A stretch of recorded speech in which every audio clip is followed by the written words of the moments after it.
हरि ओम.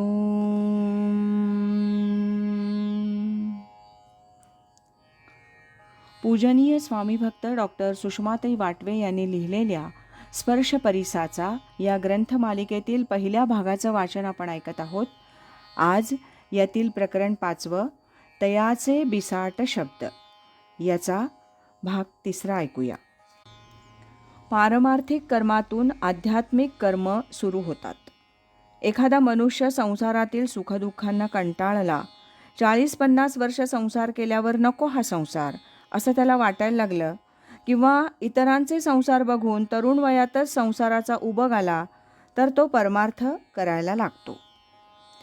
कुठे संत सत्पुरुष भेटतात का ते पाहतो. मंदिरात देवदर्शनाला जातो. कीर्तन प्रवचन श्रवणाला जातो.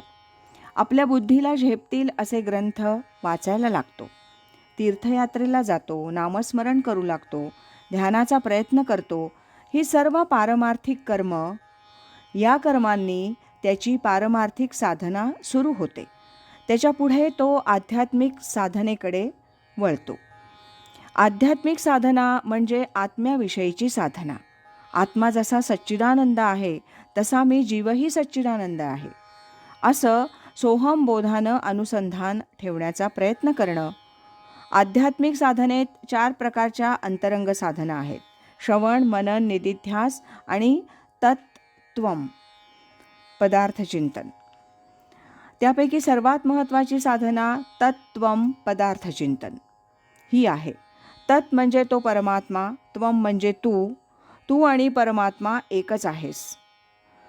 आता जीव तर अत्यंत अल्पशक्तिमान आणि परमात्मा तर सर्वज्ञ सर्वशक्तिमान असं असताना दोन्ही एक होणं कसं शक्य आहे अशी शंका येते.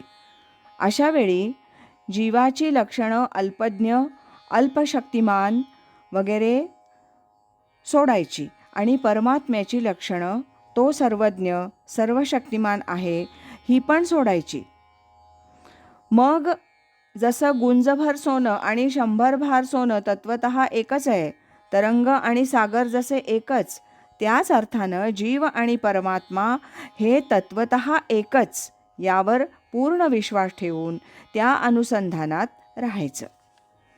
कोणत्याही बाहेरच्या गोष्टीनं मला आनंद प्राप्त करून घ्यायचा नसून मी माझ्या ठिकाणी पूर्ण ब्रह्मस्वरूप आहे.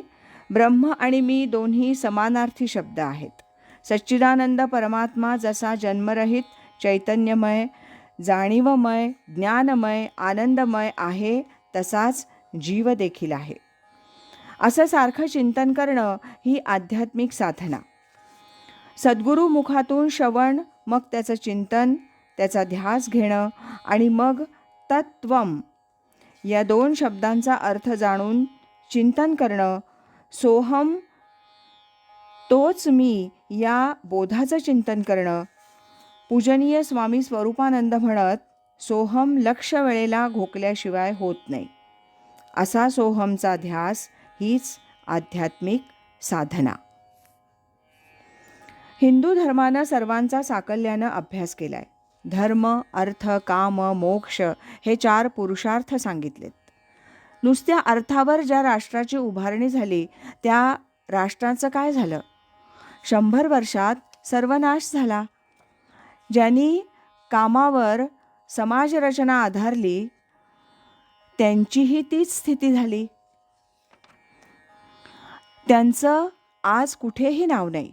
म्हणून नुसत्या धर्मावर, नुसत्या अर्थावर, नुसत्या कामावर समाजरचना आधारलेली नसावी, तर अर्थ आणि काम हे दोन्ही धर्माच्या पायावर अधिष्ठित असावेत आणि त्याचा शेवट मोक्षात व्हावा. लोकांचं प्रेम मिळवणं ही सर्वात अवघड गोष्ट आहे. त्यासाठी आपलं मन त्यांना द्यावं लागतं आणि आपलं मन देणं हे तर फार अवघड. दुसऱ्याचा मनोभाव काय आहे हे ओळखून त्याप्रमाणे वागणं हे बहुधा कुणाला जमत नाही. प्रत्येकजण आपल्या मनात काय आहे त्याप्रमाणे करायला पाहतो. दुसऱ्याच्या मनात काय आहे ह्याचा विचार फारसा कधी करतच नाही. ज्याला लोकांचं प्रेम मिळवायचं असेल त्यानं लोकांशी वागताना आपलं मनच उरू द्यायचं नाही. आपलं मन संपूर्ण नष्ट करून तो काय म्हणतो त्याप्रमाणे करणं हे संतांना जमतं. त्यामुळे ते दुसऱ्यांच्या मनाशी चटकन एकरूप होतात. त्या व्यक्तीची प्रत्येक गोष्ट त्यांना आवडतेच असं नाही, पण तेवढ्यापुरतं ते त्याच्याशी समरस होतात. सारेच साधुसंत असं करतात असं नाही, पण मी असं करतो. स्वामी स्वरूपानंद करत असत.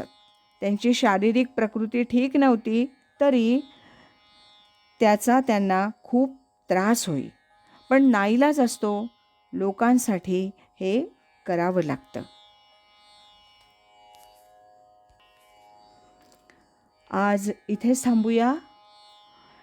यानंतरचा चौथा भाग आपण उद्या ऐकूया.